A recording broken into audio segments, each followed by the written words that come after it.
ഒരു സമഭുജ ത്രികോണത്തിന്റെ അല്ലെങ്കിൽ ഒരു ഇക്വിലാറ്ററൽ ട്രയാങ്കിളിന്റെ പരപ്പളവ് എങ്ങനെ കണ്ടുപിടിക്കാം, അല്ലെങ്കിൽ ഏരിയ എങ്ങനെ കണ്ടുപിടിക്കാം?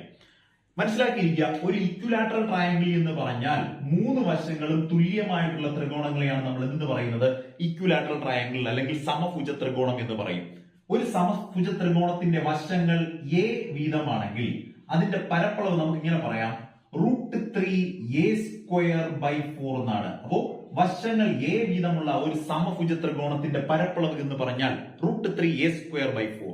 അങ്ങനെയാണെങ്കിൽ നമുക്ക് ഇങ്ങനെ പറയാം, വശങ്ങൾ 8 സെന്റിമീറ്റർ ആയ ഒരു സമഭുജ ത്രികോണത്തിന്റെ പരപ്പളവ് എങ്ങനെ കാണുമെന്ന് ചോദിച്ചാൽ √3 × a², 8ന്റെ സ്ക്വയർ എന്ന് പറഞ്ഞാൽ എത്രയാണ്? 64 / 4 ചെയ്താൽ മതി.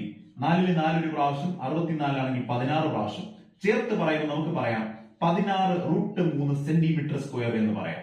അങ്ങനെയാണെങ്കിൽ നിങ്ങൾ പറയണം വശങ്ങൾ 12 സെന്റിമീറ്റർ ആയ ഒരു സമഭുജ ത്രികോണത്തിന്റെ പരപ്പളവ് എത്രയായിരിക്കും?